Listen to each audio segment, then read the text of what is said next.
Bonjour à tous et bienvenue sur One Piece Story. Aujourd'hui, on va vous parler du futur combat de Mihawk. Cette théorie m'est venue à l'idée en observant la construction successive des arcs de One Piece. Oda s'inspire de faits cultes depuis la nuit des temps pour donner plus de profondeur à son récit. Il en profite pour réinterpréter à sa guise en la remixant avec d'autres mythes qui peuvent s'associer et se diriger vers la même conclusion. Qu'on leur coupe la tête! Ton allégeance! Ouh! La vie! Nous allons donc reprendre ce schéma pour théoriser une des plus grandes confrontations avec un combat mythique. Dans la mythologie égyptienne, le dieu du mal, Apophis, s'attaque chaque nuit au bateau du soleil Ra, naviguant sur l'océan primordial, symbole du cycle de la vie. Pour réagir à cela, le dieu solaire ordonne à ses trois gardiens de le combattre. C'est là qu'intervient la grosse guilde. On remarque que leur puissance de frappe s'appuie énormément sur leurs trois commandants-chefs. Baggy a perdu son atout principal, sa petite armée de 5 géants menée par Harujin, qui a ensuite rejoint l'alliance de Luffy à Dressrosa. Crocodile a remonté une organisation avec Mr. One et Mihawk se retrouvent exilés après l'abolition de Shichibukai. Malgré leur union, cela resterait insuffisant face aux grandes forces actuelles qui règnent dans ce monde. Cependant, avec leur mise à prime des agents de la marine, ils peuvent interagir avec toute la piraterie, quelle que soit sa puissance, afin de les rémunérer. Revenons donc au mythe et son adaptation. Apophis, le serpent géant, dieu des forces du mal et personnification de l'obscurité, qui est représenté dans One Piece par Barbe Noire et son fruit du démon. Celui des ténèbres, qui absorbe tout, même la lumière. Le Yonko a basculé le monde en raison de ses ambitions et de ses rêves démesurés. En obtenant le titre de Shichibukai, il a pu finaliser son équipage avec des membres de la prison de Impel Down, trahissant aussitôt la marine. Enchaînant le double exploit de s'approprier le Gura no Mi directement du corps de Barbe Blanche et ainsi de devenir l'unique possesseur de 2 fruits du démon à Marineford. Il poursuit son ascension en battant l'équipage restant de Barbe Blanche, suivi de l'acquisition de la ruche comme territoire, en capturant Koby puis Gar, profitant d'un moment opportun de la guerre sur Onigashima et l'absence de Big Mom sur Whole Cake, et kidnappe Pudding pour son 3e œil. Pour finir, il se procure les copies des Ryoponeglyphes en battant l'eau dans un Trafalgar.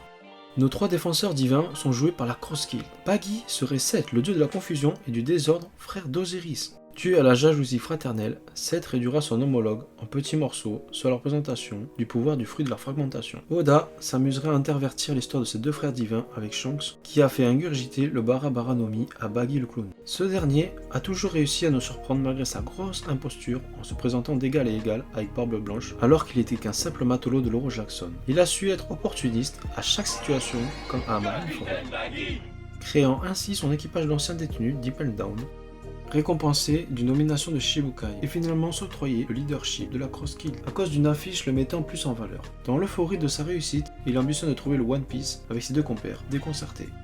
Sir Crocodile jouerait le rôle d'Isis, déesse de la magie. Il a su gagner en popularité à Alabasta avec sa danse powder qui permet de déclencher la pluie dans un lieu sec et aride. Un procédé réel avec de l'iodure d'argent. Le Suna no Mi donne les aptitudes de créer des tempêtes de sable, des sables mouvants, assécher les êtres vivants et de réduire les objets en sable comme par magie. Il garderait le rôle d'Isis qui aveuglait le serpent géant de sa magie et lui avec son grain. On peut aussi retrouver une vive polémique implantée subtilement par Oda sur sa grosse cicatrice tout le long du visage avec un simple échange avec Ivankov de Drag Queen et son fruit du démon des hormones qui peut insinuer un changement de genre à notre ex-Shichibukai. Mihawk, en basse tête, le dieu chat, Oda s'amuse à adapter le conte, le maître chat, dans l'arc du Bharati avec notre cher bretteur comme personnage principal. On y retrouve une quantité d'éléments impressionnantes remixés par Oda.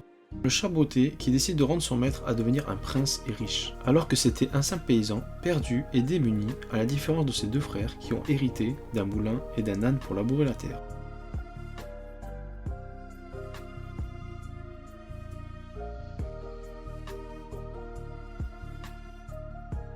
Et lui d'un chat inutile qui voulait manger avant que celui-ci parle et démontre sa malice à son collaborateur. Mihawk pourchasse un Don Krieg épuisé et affamé qui se restaure à un bateau-restaurant en pleine mer. Ainsi, Zoro a pu se confronter à Mihawk et Luffy à Don Krieg, possédant la flotte la plus puissante d'Est Blue. L'intervention de Mihawk a approuvé les rêves successifs de Zoro de devenir le meilleur épéiste, de Luffy d'être le roi des pirates. Et par conséquence, le rêve de Sanji de partir à la recherche de All Blue. Nous avons donc trouvé notre chat Mihawk, et en plus de manier l'épée divinement comme un certain dieu chat, basse tête. Celui-ci acheva Apophis en le mutilant de son poignard. C'est pourquoi on pourrait voir la Cross Guild contre Barbe Noire. Et Mihawk lui donner le coup final. En conclusion, un parallélisme avec ce mythe, Oda rendrait la grosse guilde surprenante qui abattrait un des pirates les plus puissants et cheaté en possédant 2 fruits du démon surpuissants, de façon comique vu ce trio impensable et impossible à imaginer de One Piece.